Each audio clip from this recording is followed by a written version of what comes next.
ಆತ್ಮೀಯರೇ ನಮಸ್ಕಾರ. ನೀವೀಗ ನೋಡ್ತಾ ಇರುವಂಥದ್ದು ಹತ್ತಿ ಮರ ಅಥವಾ ಔದುಂಬರ ಮರ ಅಂತ ತುಂಬ ಹೆಸರುವಾಸಿಯಾಗಿರುವಂಥ ಮರ. ಗೊಂಚಲು ಆದಂಥ ಹತ್ತಿ ಹಣ್ಣುಗಳನ್ನು ನೀವಿಲ್ಲಿ ನೋಡ್ತಾ ಇದ್ದೀರಿ. ಎಷ್ಟು ಅದ್ಭುತವಾಗಿ ಬಿಟ್ಟಿದೆ.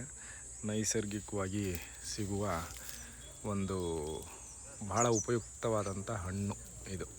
ಆದರೆ ಸಾಮಾನ್ಯವಾಗಿ ಬಳಸಲ್ಲ ಜನ ಇದನ್ನು. ನಾವು ಚಿಕ್ಕಂದಲ್ಲಿ ಈ ಹಣ್ಣುಗಳನ್ನು ತಿಂತಾಯಿದ್ವಿ ನೋಡಿ. ಹಕ್ಕಿ ಪಕ್ಷಿಗಳಿಗೆ ಭಾಳ ಅದ್ಭುತವಾದಂಥ ಆಹಾರವನ್ನು ಒದಗಿಸುವಂಥ ಒಂದು ಮರ. ಭಾಳಷ್ಟು ಮೆಡಿಸಿನಲ್ ವ್ಯಾಲ್ಯೂ ಇರುವಂಥ ಹಣ್ಣು. ಇದರ ತೊಗಟೆ ಇರ್ಬೋದು, ಇದರ ಎಲೆ ಇರ್ಬೋದು, ಮತ್ತು ಇದರ ಹಣ್ಣುಗಳನ್ನು ಸಾಕಷ್ಟು ಕಾಯಿಲೆಗಳಿಗೆ ಬಳಸ್ತಾರೆ.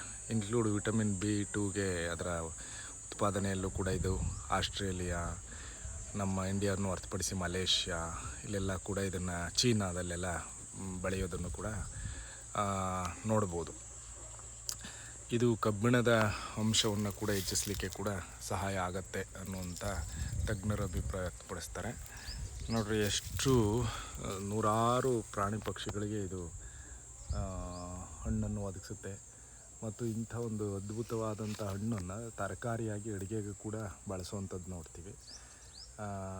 ಆದರೆ ಇತ್ತೀಚೆಗೆ ಅದರ ಪ್ರಾಕ್ಟೀಸು ನಿಂತೋಗಿದೆ. ಮಾರ್ಕೆಟಲ್ಲಿ ಸಿಗುವಂಥ ಕೆಲವು ಹಣ್ಣುಗಳಿಗೆ ಸಾವಿರಾರು ರೂಪಾಯಿ ದುಡ್ಡು ಕೊಟ್ಟು ನಾವು ಬಳಸ್ತೀವಿ. ಬಟ್ ಆದರೆ ಇಲ್ಲಿ ನೈಸರ್ಗಿಕವಾಗಿ ಸಿಗುವಂಥ ಇಂಥ ಹಣ್ಣುಗಳನ್ನು ಅದರ ಪ್ರಯೋಜನವನ್ನು ಬಿಟ್ಟಿದ್ದೀವಿ ನಾವು.